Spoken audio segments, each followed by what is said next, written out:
자, 먼저 이제 요한복음 15장 7절 이 말씀은 크게는 이제 요한복음인데 여러분 요한복음 아시는 것처럼 크게 두 부분으로 요한복음이 이렇게 나누어져요. 1장부터 11장까지, 그다음에 12장부터 21장까지.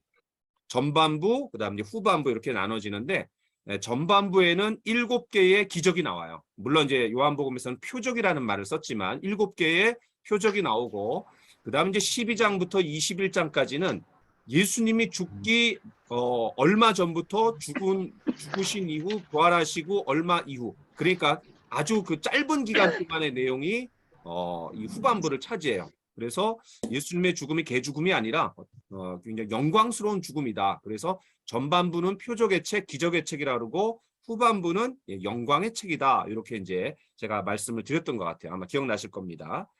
자, 그러면 이제 이 요한복음 15장 7절이 어떤 이제 요한복음 전체로 바꿔 이제 조금 더 좁히면은 요한복음 13장에 저 유명한 마지막 만찬이 나와요. 그러니까 예수님이 금요일 날 십자가에 돌아가셨으니까 이게 목요일 날 밤이거든요. 그러니까 예수님이 죽기 뭐 24시간도 안 남은 거예요. 그렇죠? 예. 그래서 이 13장부터 16장까지. 왜냐하면 17장에는 이제 예수님이 겟세마네 동산에서 대제사장으로서 기도하시는 내용이 한 장 전체에 나와요. 그리고 이제 18장에서 잡히시고 이제 19장에서 신문을 받으시고 이제 20장에서 이제 돌아가시고 20장에서 이제 부활하시는 내용이 나오는데, 자, 어쨌든 13장의 마지막 만찬이 있고 그 마지막 만찬 이후에 고별 메시지가 14, 15, 16 요 세 장입니다. 요거를 기억하셔야 돼요. 14, 15, 16이 고별 메시지다. 돌아가시기 전에. 그 다음에 특별히 이제 13장 후반부에 여러분 잘 아시는 새 계명을 너에게 주노니 서로 사랑하라. 이러면서 이제 본격적으로 정말 제자들에게 마지막으로 주고 싶은 유언과 같은 그런 메시지가 이 13장 후반부터 14, 15, 16장에 나와요. 요거를 여러분 머릿속에 기억하셨으면 좋겠고. 자, 그 다음에 그러면 요 고별 메시지의 핵심이 뭐냐? 두 가지입니다. 두 가지. 예수님이 떠나가시기 때문에 제자들이 굉장히 두려워했거든요. 근심 가운데 빠졌어요. 그러니까 예수님이 누구를 보내주신다래요? 성령님을 보내주시겠다. 그래서 이 14, 15, 16 요 세 장에 성령에 대한 가르침이 되게 많이 나옵니다. 그래서 성령론이 핵심이에요. 요거를 탁 캐치해야 돼요. 자, 그 다음에 그러면 위로부터는 성령님이 오세요. 보내주신다 그랬어요. 그러면 아래로부터 우리가 해야 될 게 뭔가요? 기도입니다. 네. 그래서 위로부터는 성령님이 예수님을 대신해서 오시고, 그 다음에 우리 편에서는 기도하는 거예요. 기도하는 거예요. 요거를 머릿속에 탁 넣어야 됩니다. 그래서 14, 15, 16장이 마지막 만찬 이후에 예수님이 정말 제자들에게 남기고 싶은 고별 메시지라는 거. 근데 그 고별 메시지에 많은 내용들이 있는데 가장 핵심적인 두 개 포인트가 뭐냐면 성령이 오신다. 나를 대신해서 성령이 오신다. 그럼 너희는 뭐 해야 되냐? 기도해라. 그러면서 우리가 성령 안에서 함께 기도하면서 비록 내가 없지만 함께 이 교제가 계속해서 이어질 거다. 아니 더 끈끈해질 거다. 이런 것들은 이제 얘기해 주고 계시는 거예요. 자, 위로부터 성령이 오시고 밑에서 우리가 이제 기도한다 그랬는데 요게 이제 요한복음이잖아요. 다시 말해서 신약 성경의 네 번째 책, 네 번째 복음서인데 복음서가 끝나고 다섯 번째 책이 뭐죠? 사도행전. 예, 사도행전입니다. 성령이 오시고 위로부터 밑에서부터 인간들은 기도한다 그랬는데 요 가르침에 대한 구체적인 실예가 사도행전입니다. 그 참 재밌죠? 네 번째 책이 요한복음인데 다섯 번째 책이 사도행전이라는 거예요. 여러분 사도행전 한번 생각해 보세요. 사도행전의 그 별칭이 뭐냐면 성령행전이다 또는 기도행전이다라는 말을 쓰죠. 1장에서 이 120명의 사람들이 모여서 기도했어요. 열흘 동안. 2장에서 어떤 일이 일어나죠? 네, 성령님이 오십니다. 네. 4장에서 사도들이 이제 막 매맞고 그냥 다시는 예수님 전하지 말아라. 그런 이제 단단히 그런 이제 얘기를 듣고 이제 사도들한테 돌아와요. 베드로와 그 요한이. 그래서 그들이 어떻게 하면 간절히 또 기도합니다. 그런데 빌기를 다음에 성령이 똑같이 2장에서 오셨던 성령의 충만함이 또 와요. 그러니까 기도하고 성령이 충만케 하시고, 그 다음에 8장에 보면은 이 빌립 집사가 이제 그 누구죠? 순교한 사람이 누구예요? 스테반. 네, 스테반의 순교로 인해서 이제 막 흩어졌잖아요. 유대와 사마리아와 땅끝까지 막 흩어지는데, 사마리아로 갔던 이 빌립 집사에 의해서 사마리아에 엄청난 부흥이 일어납니다. 그런데 교회의 문을 여는 열쇠를 받은 사람이 누구냐면 베드로예요. 그래서 베드로가 가갖고 확인을 합니다. 근데 베드로가 갈 때 언제나 이 바늘과 실처럼 따라가는 사람이 누구냐면 요한이거든요. 그래서 베드로와 요한이 그 실상을 확인하고 그들의 회심을 이제 확인해주고 사마리아 교회의 문을 여는 열쇠를 이제 베드로가 쥐는데, 그들에게 안수했을 때 성령이 임했어요. 그들에게 안수했을 때. 그러니까 기도하고 성령이 임하고. 그 다음에 이제 13장에 보면은 안디옥 교회가 나와요. 근데 그들이 이제 바나바와 바울을 파송하기 위해서 열심히 기도합니다. 그때 성령께서 오셔갖고 두 사람을 따로 떼갖고 파송해라. 이런 내용이 나옵니다. 이런 것처럼 이 예수님께서 마지막 고별 메시지의 핵심적인 두 가지를 강조하셨는데, 성령이 반드시 오신다 위로부터. 그러면 인간편에서 우리는 기도해야 된다. 근데 요거에 대한 신뢰가 바로 이어지는 5번째 책인 사도행전에서 연결되고 있다라는 거예요. 야, 이거 제가 오늘 말씀을 준비하면서 제가 깨달았어요. 야, 이게 요한복음하고 사도행전이 이렇게 연결이 되는구나. 그래갖고 제가 너무 흥분했어요. 여러분들은 뭐 그냥 그런가 보다 이렇게 들으시는데 굉장히 흥분하고 하나님 깨닫게 해주신 건지 나는 겁니다. 자, 그러면 요 부분에 성령에 대한 가르침, 그다음 기도에 대한 가르침이 있는데, 이제 요한복음 15장 7절은 두 가지를 알아야 돼요. 첫 번째는 고별 메시지 안에 들어있는 거다. 굉장히 중요한 가르침이고 예수님이 정말 제자들에게 꼭 유언처럼 남기고 싶은 메시지다. 그런데 15장이 여러분 어떤 배경이죠? 저 유명한 포도나무의 비유, 포도나무와 가지의 비유. 자, 그런데 여러분 요한복음 14장 끝에 보면요. 요한복음 14장 끝에 보면 제가 한번 읽어볼게요.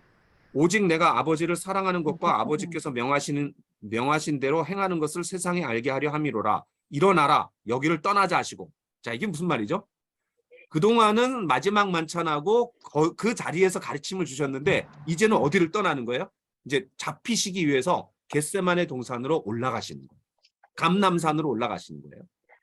근데 감람산으로 올라가다가 뭐가 있냐면 포도나무 밭이 있어요. 그러니까 캄캄한 밤인데, 야, 이 포도나무 밭을 지나가시면서 포도 냄새가 그냥 진하게 그냥 이렇게 향기가 막 느껴졌겠죠. 그러면서 예수님이 가르침을 딱 거기서 주시는 거예요. 포도나무와 가지의 비유를 통해 갖고 비유를 이제 가르침을 주시는 거예요. 이해되시죠? 예. 네. 자, 그 다음에 이제 이런 정도 배경을 깔고 이제 여러분 보시면은 구체적으로 한번 들어가 보겠습니다. 자, 요한복음 15장 7절. 계속해서 우리가 앞에서도 얘기했지만 요 한 구절을 세분화해서 이렇게 나누고 있어요. 여러분 그 구절 지금 이 질문에 의하면 몇 개로 나누고 있죠? 몇 등분으로 나누고 있죠? 4개. 네, 등분. 세 등분입니다. 4개. 세 등분. 4개. 왜냐하면 너희가 내 안에 거하고, 질문은 네 가지인데 요 한 구절을 조금 더 세분화해 갖고, 묵상이라는 게 그 되새김질이라 그랬잖아요. 그렇죠? 잘게 씹어 갖고 혀로 굴려 갖고 침을 섞어 갖고 이제 이거 삼킬 때 이게 우리 뼈와 살과 피가 되는 거거든요. 자, 마찬가지로 요 한 구절을 지금 세 등분했어요. 먼저는 너희가 내 안에 거하고, 두 번째는 내 말이 너희 안에 거하며, 세 번째는 그렇게 조건을 충족시켰을 때 하나님의 약속이 뭐냐? 무엇이든지 원하는 대로 구하라. 그래야만 이루리라. 예, 이렇게 세 등분으로 나눠갖고 지금 설명하고 있어요. 자, 그러면 1번. 예수님 안에 거한다라는 것은 어떻게 하는 겁니까? 이 요한복음 15장이 포도나무와 가지가 딱 붙어 있어야 된다. 이거를 지금 이제 가지고 예수님 말씀을 풀어가시고 가르침을 주시는 거잖아요. 그러니까 어떤 얘기예요? 예수님 안에 거한다. 이거는 나와 예수님이 딱 붙어 있는 거예요. 마치 포도나무와 가지처럼. 이거를 좀 더 풀어내면은 주님과 지속적이고 친밀한 교제를 나눈다라는 거죠. 주님과 긴밀하고 친밀한 지속적인 교제를 나눈, 마치 포도나무와 가지가 붙어 있는 것처럼. 그러니까 거한다라는 거는 들락날락 하는 게 아니죠. 진드근이 그냥 딱 붙어갖고 거기 사는 거예요. 마치 포도나무와 가지가 딱 붙어갖고 살듯이. 가지가 이 포도나무 줄기에 딱 붙어갖고 사는 거잖아요. 어떤 때는 떨어져 있고 어떤 때는 붙어 있고, 붙었다 떨어졌다 붙었다 떨어졌다 이러면 이거는 말이 안 되는 거예요. 그렇죠? 그러면 죽어요. 양분도 못 얻고 죽어요. 말라 비틀어져요. 마찬가지로 예수님 안에 거한다라는 게 뭐냐? 포도나무와 가지가 딱 붙어 있는 것처럼, 진드근이 딱 붙어갖고 거기에 그냥 사는 것처럼 가지가 예수님과 지속적이고 친밀한 교제를 평소에 갖는 거다. 이해되시죠? 네. 여러분 거기다가 꼭 이 표현을 쓰세요. 들락날락 하는 게 아니다. 거하다라는 거는 들락날락 하는 게 아니다. 요한복음에 거하다라는 말을 많이 써요. 요한복음 8장에서도 보면 예수님이 복음을 전했는데 제자들이, 그 유대인들이 믿었어요. 그 유대인들에게 뭐라 하냐면, 너희가 내 말에 거하면 참 내 제자가 되고 진리를 알지니 진리가 너희를 자유케 하리라. 여러분 후반부는 잘 아시는 말씀이죠. 근데 그 전반부에 너희가 내 말에 거하면 너희가 참 내 제자가 된다. 그러니까 예수님을 믿은 건 훌륭하지만 제자의 삶을 살기 위해서는 내 말 안에 거해야 된다. 들락날락하는 삶이 아니라 매일 말씀을 읽고 또 말씀 안에서 주님과 친밀히 교제하는 삶을 살아야 된다. 마치 포도나무와 가지처럼. 이런 의미입니다. 자, 2번. 자, 요 2번이 좀 어려워요. 그럼 말씀이 우리 안에 거한다라는 것은 무슨 의미입니까? 말씀이 우리 안에 거한다라는 게 무슨 의미입니까? 첫 번째는 우리의 삶이 말씀 위에 입각한 삶을 살아가는 거죠. 말씀과 함께 살아가는 삶. 그렇죠? 말씀과 함께 살아가는 삶이죠. 말씀 위에 서 있어야 되는 거죠. 그러니까 이 기도가, 말씀과 기도가 따로 떨어져 있는 게 아니에요. 언제나 말씀과 기도가 같이 가는 거죠. 그렇죠? 그 제가 이제 자주 쓰는 표현이 성경 말씀이 51%라면 기도가 49%다. 그래서 언제나 말씀이 우선이 돼야 된다. 말씀과 기도가 따로 노는 거는 이거는 이방인의 기도고, 이거는 기독교 성경적인 기도가 아닌 거죠. 왜냐하면 기도는 내 뜻을 관철시키려는 게 아니라 하나님의 뜻을 알고 그 하나님의 뜻대로 구하는 게 기도잖아요. 그렇죠? 그래서 이 기도에 두 가지 조건이 있는 거예요.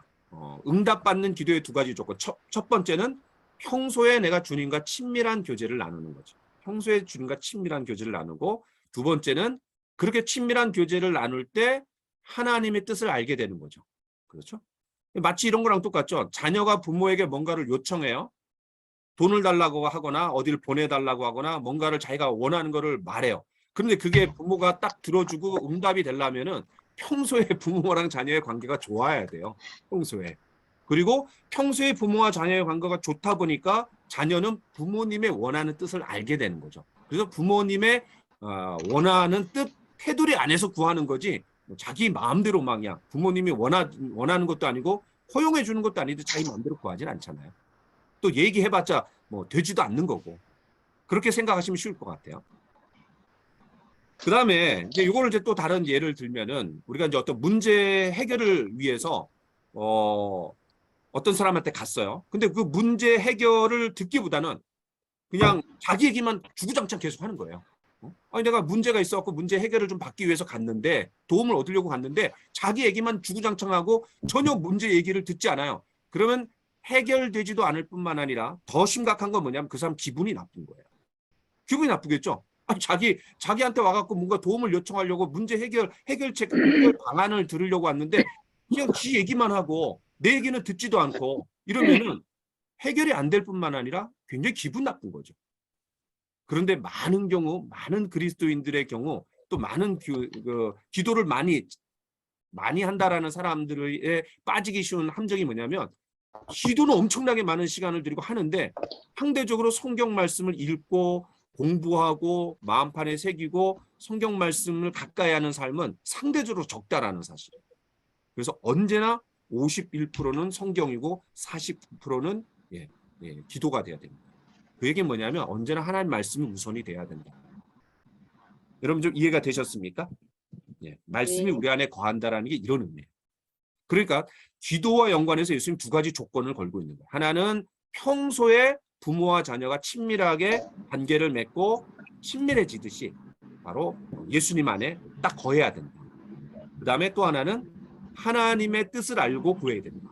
하나님의 뜻 가운데. 자, 그다음 세 번째.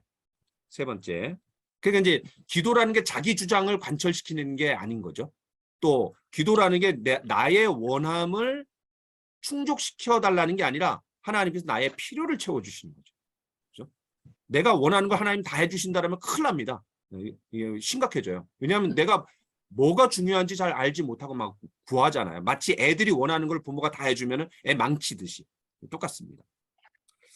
그래서 이 기도를 잘 배울 수 있는 방법이 뭐냐면 성경을 읽고 기도하는 겁니다. 성경을 읽고 거기서 드러난 내가 깨달아진 말씀을 가지고 기도하고 이걸 훈련할 수 있는 가장 좋은 방법이 우리가 큐티할 때 그리고 설교가 선포되고 가르침을 받은 다음에 기도할 때 이게 가장 확실한 기도입니다. 왜냐하면 하나님의 뜻이 드러났잖아요. 그렇죠? 자, 세 번째. 우리의 기도에 대하여 예수님 그러면 어떤 약속을 해주십니까? 자, 두 가지 조건을 거셨고 그 조건을 충족시켰을 때 어떻게 해주신다 그랬어요? 원하는 대로 무엇인지 원하는 대로 이루어진다. 응답이 이루어진다. 원하는 대로. 네가 반복해 주시고. 원하는 대로 응답이 이루어진다. 그런데 거기다가 더 강조하기 위해서 뭐라 했냐면 무엇이든지. 야, 그러니까 무엇이든지. 그러니까 하나님 앞에 구하는데 걸릴 제한되는 게 없어요. 무엇이든지. 뭐든지 응답이 돼요. 그리고 네가 원하는 대로. 근데 이거 함정이 있어요. 아, 내가 원하는 대로 다 하나님이 채워주시는구나. 마치 도깨비 방망이처럼 생각하면 오산입니다. 조건이 있는 거예요. 조건. 자, 그러면 제가 질문을 한번 드려볼게요. 여기서 원하는 대로가 무슨 말일까요? 무엇이든지 원하는 대로. 이게 무슨 말일까요? 김혜린. 씨 웃으면서 나를 쳐다보고 있어. 뭔가 아는 것 같아. 무엇이든지 원하는 대로 구하라 그랬는데 여기서 원하는 대로 무슨 말일까요? 성령님이 원하는 대로. 성령님이 원하시는 대로. 좋습니다. 여러분 그렇게 여러분 써놓으세요. 뭐라고 써놓냐면 하나님이 주시는 감동대로. 하나님이 주시는 감동대로. 무슨 말이냐면 우리가 하나님의 뜻이 드러나고 깨달아지고 그게 알게 되면은요. 내 마음에 하나님의 뜻대로 구하고 싶은 그런 감동을 하나님 주시는 거예요. 물론 그런 감동을 성령께서 주시고. 그렇죠? 예. 그래서 까딱 잘못하면 아 내가 기도하면 원하는 대로 다 이루어지는구나. 이게 아니라 그렇게 두 가지 조건을 가지고 기도를 대할 때 하나님이 우리에게 감동을 주시는 거예요. 그 감동대로 구할 때 원하는 대로 이루어지는 거죠. 다시 말해서 하나님의 뜻대로 구하고 하나님의 뜻이기 때문에 이루어지는 거죠. 자, 4번. 예수님 안에 거하며 말씀이 그 안에 거하는 사람의 기도는 무엇이든지 응답된다고 했는데 그런 사람이 구하는 무엇이든지는 어떤 내용의 기도이겠습니까? 이게 이제 제가 좀 전에 설명했던 내용을 더 보충하고 있는데 자기의 정욕을 따라 구한다. 이거는 두 가지 조건하고 아무 상관이 없는 기도겠죠. 그렇죠? 두 번째, 자기의 영광을 위해서 구한다. 이것도 두 가지 조건을 무시한 거겠죠. 세 번째, 불가능하게 보이는 것도 기도할 수 있다. 요거는 두 가지 조건 안에서 내가 생각할 때는 불가능하지만 하나님의 뜻이다. 그럼 기도하는 거죠. 네 번째, 하나님을 자기 뜻에 굴복시키는 태도다. 이거는 자기의 뜻을 하나님께 관철시키려고 하는 잘못된 기도죠. 예, 여기 한 번 읽어갖고는 이해하기 어려워요. 이거 좀 두세 번 읽어야 돼요. 다섯 번째, 하나님의 뜻에 따라 기도한다. 그렇죠? 가장 대표적인 게 예수님도 나의 원대로 그거는 이제 십자가 죽음을 피하는 거지만 나의 원대로 하지 마옵시고 당신의 뜻대로 되기를 원합니다. 그런 말씀들을 우리가 좀 떠올리면 쉽게 이해가 될 수 있을 것 같습니다. 자, 이상입니다. 여러분 질문 있습니까?